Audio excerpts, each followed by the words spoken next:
마가복음에서 출발을 하겠습니다. 마가복음은 가르치시는 예수님의 그 가르침 자체, 사람 자체에 권위가 있다라고 말했어요. 그래서 그가 가르치시는 것이 권위 있는 자와 같고라고 얘기를 했죠. 누구와 비교를 했어요? 서기관들과 비교를 했어요. 그러니까 가버나움 해당 예배에 참석했던 사람들은 아마 크게 변동이 없었을 거예요. 1년 전, 지금 참석하는 사람들이나 1년 전에 참석한 사람들이나 2년 전에 참석한 사람들이나 5년 전에 참석한 사람들이나 어린아이들이 자라나서 성인이 되어서 참석하는 것 외에는 큰 차이가 없었을 거예요. 그렇다면 그 참석하는 사람들은 서기관의 가르침을 계속해서 배워왔다는 말이겠죠. 자, 그런데 이제 33절에 예수님의 가르침을 들었던 한 사람이 귀신이 들려 있었어요. 그 귀신이 한 사람에게 숨어 있다가 예수님이 가르치시는 말씀에 권위가 있으니까 더 이상 정체를 숨기지 못하고 자신의 정체를 드러냈어요. 그렇다면 서기관들이 1년 전, 지난 안식일에도 가르쳤고 6개월 전 안식일에도 가르쳤고 1년 전 안식일에도 가르쳤어요. 그리고 이 어떤 귀신 들린 사람은 계속 그 회당 예배에 참석했을 것 같아요. 오늘 예수님이 가르치실 때만 참석했을 것 같아요.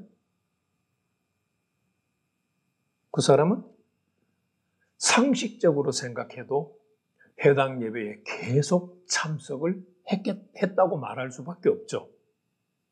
그러면 그 어떤 사람에게 들어가 있던 귀신은 서기관들이 가르칠 때는 반응을 했어요? 안 했어요?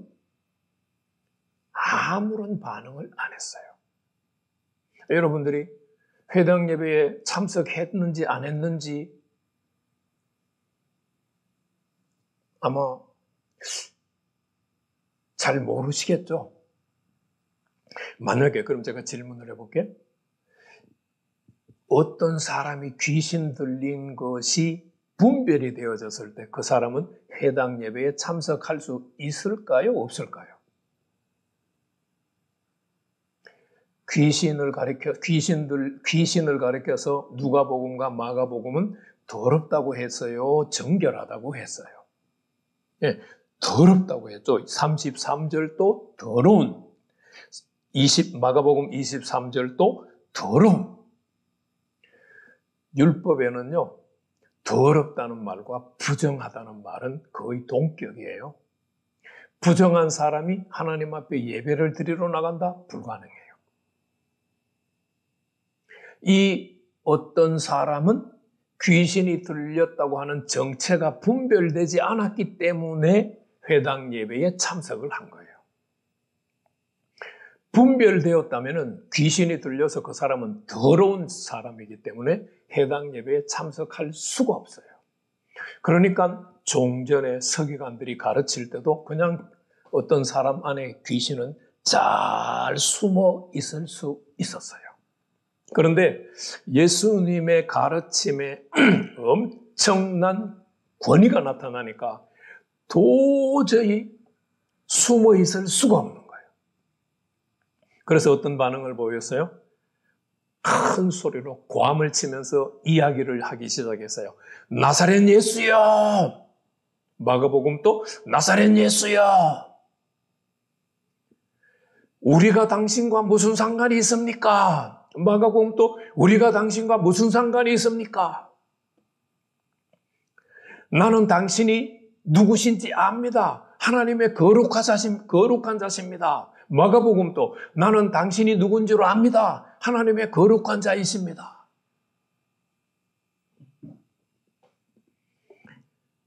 자신의 정체가 드러나니까 이 귀신이 그 어떤 사람의 발성기관을 이용을 해가지고 외치는 거예요.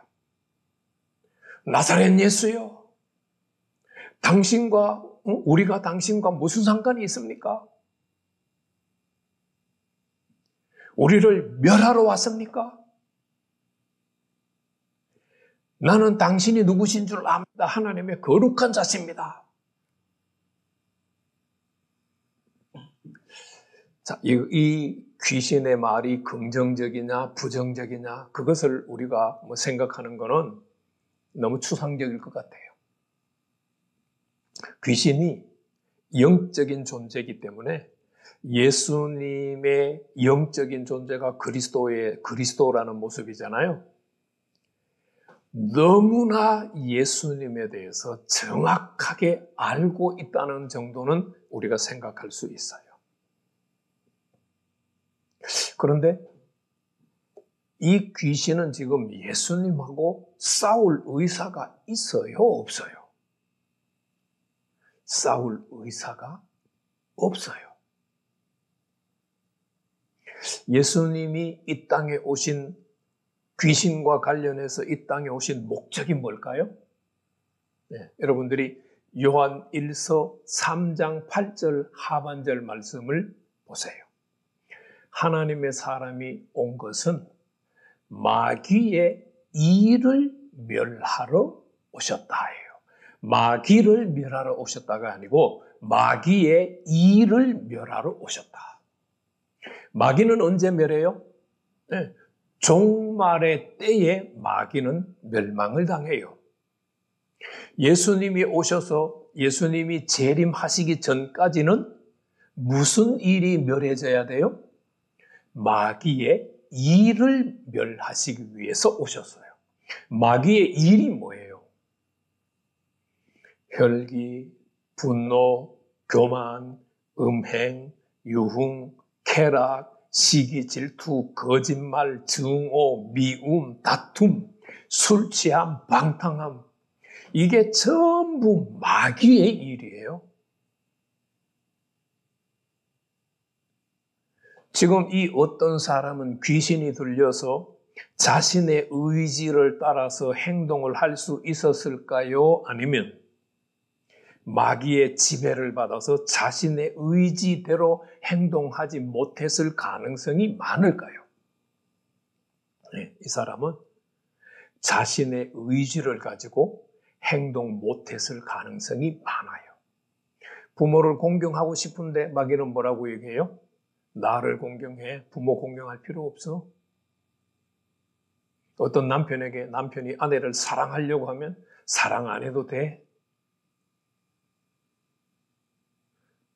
이게 제가 지어낸 모습이 아니고 오늘날 성도들 가정에 그대로 있는 모습이잖아요.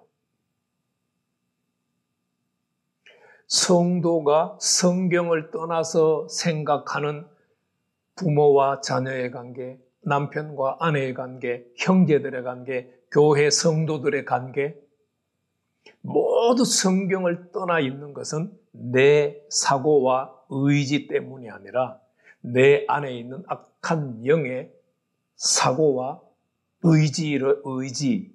내 사고와 의지를 악한 영이 지배하고 있기 때문에 그래요. 오늘 이 어떤 사람에게서 숨어있던 귀신이 예수님의 말씀에 권위가 있어서 그 정체를 드러냈던 것처럼 우리 안에 숨어있는 악한 영들이 정체를 드러낼 수 있기를 바라요. 말씀에 권위가 있어서 드러내면 가장 좋겠죠.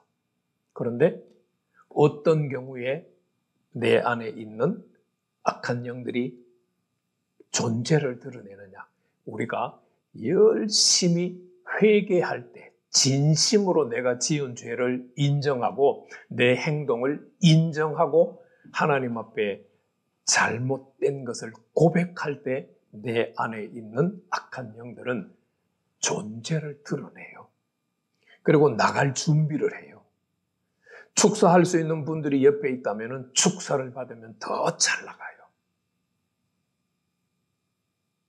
오늘 마가는 예수님이 가르치시는 그 가르침 자체에 권위가 있고, 누가는 예수님이 가르치시는 말씀에 권위가 있어서 어떤 사람에게 숨어있던 귀신이 자신의 존재를 드러냈다. 드러낼 수밖에 없었다. 이런 것을 우리가 기억해야 돼요.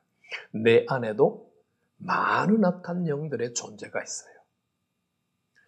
회개할 때 그 존재가 드러나고 나도 느끼고 보고 그 존재들이 나에게서 떠나가도록 힘쓰고 애쓰는 은혜가 있기를 소망합니다.